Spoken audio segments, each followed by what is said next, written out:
Piper Rockelle just turned 18, and a few weeks before her birthday, I sat down with her. We actually met up so that I could interview her for Teen Vogue, and we talked about her past, what she hopes for the future, and all of those rumors that are going around about her. So let's get into it. So when I met up with Piper, we were at a music studio in Los Angeles. It was a few weeks before her 18th birthday, and she was counting down the last days of her childhood. So Piper has been hugely famous since the age of 8 when she first went viral on YouTube, and now she has 17 million TikTok followers, 12 million YouTube subscribers, and 6.5 million Instagram followers. So she is a huge deal. In a lot of ways, she's like the prototypical child influencer. Well, we'll get into everything, but I'm curious if you watched Bad Influence or if you knew about Piper before that. When did you first hear about her or see her content? I'm really curious. So leave a comment about that. And also I have other videos on Piper that I'll link to this one because I did another story with her. This is the second time I've interviewed her.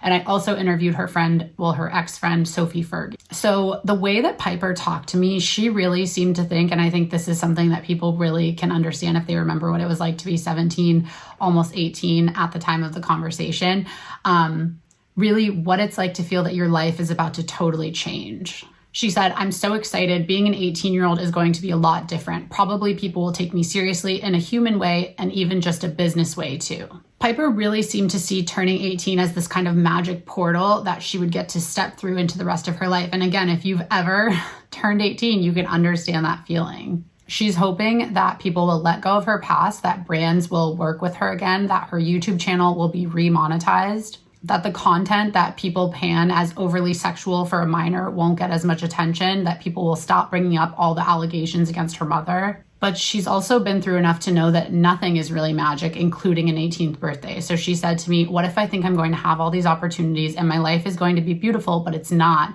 because of everything that still happened. And I'm still trapped in the same loop-de-loop. That's a terrible fear as well, but I just have to let it happen. I can't change it. Like I said, and as I'm sure that you know, Piper first became famous around the age of 8. She got hugely successful on YouTube. Her and her mom moved from Georgia to Los Angeles to really give her career a go. Piper joined up with a group of other kid influencers and it became known as Piper Rockelle and the Squad. So she was very obviously like the star of the show. And for a few years, it looked like the kids were living the dream. I mean, it's reported that they were making hundreds of thousands of dollars a month in revenue. They were gaining more followers. They were getting more opportunities. And it seemed like the sky was the limit until cracks started appearing and squad members started leaving the squad. And then in 2022, 11 former members of the squad filed a lawsuit against Piper's mom, Tiffany Smith, and her boyfriend.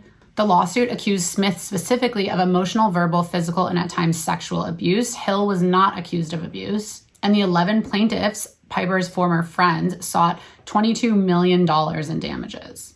Piper was devastated by the lawsuit and its ripple effects, one of which was that her YouTube channel, which was, again, massively successful, got demonetized. She says that many of her paid collaborations and opportunities for sponsorship dried up. When the lawsuit settled for a reported $1.85 million, which is a far cry from the $22 million that was sought in damages, Piper told me, and this was for an interview that I did with her for Rolling Stone in May, she told me that she felt like it was an answer to her prayers. But then, of course, Netflix released the documentary Bad Influence, The Dark Side of Kid Influencing, which tracks Piper and the squad's rise to fame and the allegations against her mother, Tiffany Smith. The documentary paints Smith as fame-obsessed and willing to sacrifice her daughter's well-being at the altar of YouTube fame and profit. There's even a scene where an ex-squad member alleges that Piper's mom was selling her used underwear to fans, although Tiffany Smith denies that allegation. Piper didn't take part in the documentary, but of course it took its toll. I mean, how could it not?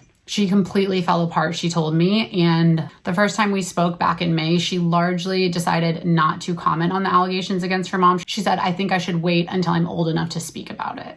And then this time when I saw her, just a few weeks before her 18th birthday, I thought I would ask her if she felt like she was old enough to speak about it and wanted to speak about it. She said, it's been my life for 3 years. I've been asked the same questions and I don't really think Anyone deserves to have the answers beside me and my family and my future husband and kids. Her tone kind of shifted to defensive and maybe a little bit annoyed. And she said, as long as I can sleep easy at night, that's all that matters. It's interesting because in the comment sections of Piper's content, there are breathless predictions about when she's finally going to separate from her mother, when she's going to come out about what it's really like to be a kid influencer. Commenters write lengthy missives about her life or what they see her life as, which they see as hopelessly overexposed in the pursuit of viral fame. A recent comment that really stuck with me is, it breaks my heart to see a beautiful girl who was never allowed to be a child. Please take good care of yourself and get help as soon as possible. I'm keeping my fingers tightly crossed that it hasn't completely destroyed you. I asked Piper about these comments and whether it gets to her that so many people think that she's had this like terrible life. And she says, of course it gets to me, but for the most part, I'm just like, I know my worth. You don't know who I am. At the time of the documentary's release, Piper even told me that her mom suggested that Piper take some space from her mother publicly so that people would kind of stop attacking Piper on the basis of the allegations against her mother. But Piper did not want to do that. And she's not planning on separating from her mom now that she's 18. So she said, I'm definitely not interested in making other people happy. She says, if I can ask for your help, then you can give me help. But to be clear, she is not asking. And if she were asking, she would probably ask her mother, her mother's boyfriend, Hunter Hill, or Piper's own boyfriend, Capri Jones. So Capri and Piper live together with Hunter and Tiffany. So all four of them live in one house in Los Angeles.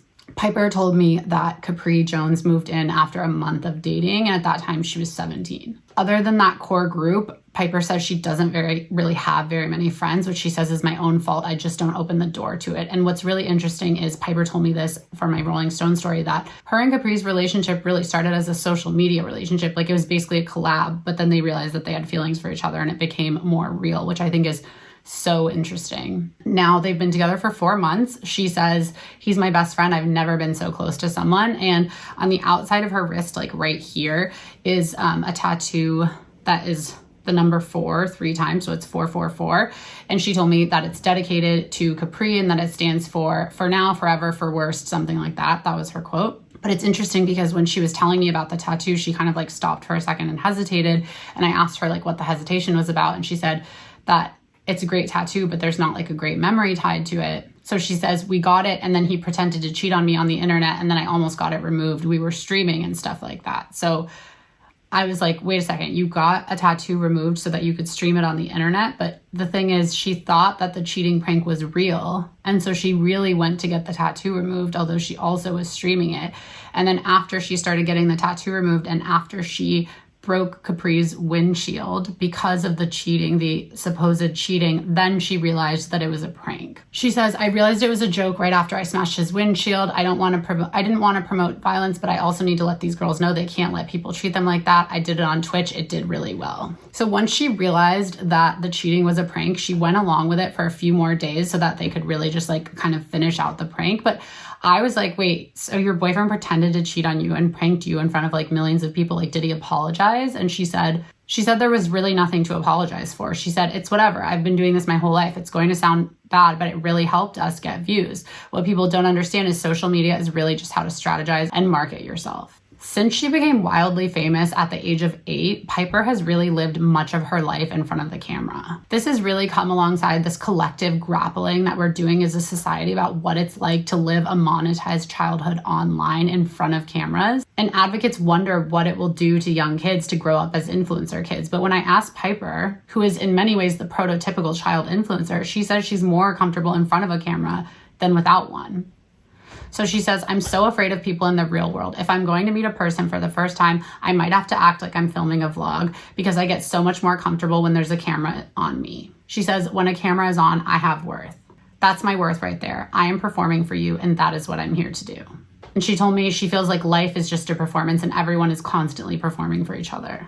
And speaking of performing, which Piper obviously loves to do, she also loves to rage bait, she told me. She says the whole internet is just rage bait and that sometimes she worries that she's not going to figure out the next thing to rage bait about, but she always comes up with something. Judging by her social media posts, her favorite rage bait recently seems to be kind of teasing this idea that she might start an OnlyFans account and join the Bop House, which is a creator house for OnlyFans creators. A quick scroll through her recent content shows a lot of videos where she kind of like winks at this possibility or like jokes about it or like seemingly jokes about it, maybe not. So I had to ask her, like, is this a joke? Is this rage bait or is this real? She said, I mean, it's nobody's decision but mine. So when I find the answer, when I feel comfortable enough to speak about it, when I figure it out myself and I know who I am, then it's nobody's choice. It's just my life and I can decide how to live it. So in that non-answer that she gave me, I was wondering if it was like a choice that she was still weighing and like hadn't quite decided yet. And she said, I don't sit here and think about it like that. But she says that she is really thankful for her friendships with OnlyFans models like Sophie Rain and Aisha Sophie.